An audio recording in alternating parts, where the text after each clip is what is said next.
IT hub असलेलं पुणे आता murder hub बनलंय असं सामनात म्हटलंय। पुण्यातील वाढत्या गुन्हेगारीवर सामनाच्या अग्रलेखातून भाष्य करण्यात आलंय। अजित पवार भाषणांमधून गुन्हेगारांना टायरमध्ये घालून सरळ करा म्हणतात। पोलिसांना राजकीय दबाव झुगारून कठोर पावलं उचलावी लागतील असंही सामनात म्हटलंय।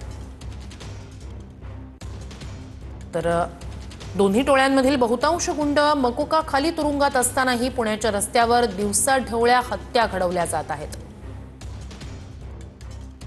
सांस्कृतिक पुण्यातील विकृती वाढत चालली आहे। आयटी हब असलेलं पुणे आता मर्डर हब बनलं आहे।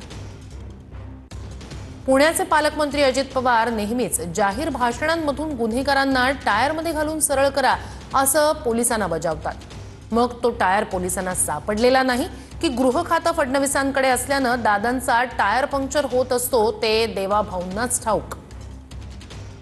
गँगवॉर मधून मुर्दे पाडत सुटलेल्या गुंडांच्या कोयत्यांना धार चढली असताना गृह खातं आणि पोलिसांची धार मात्र बोथट झाली आहे।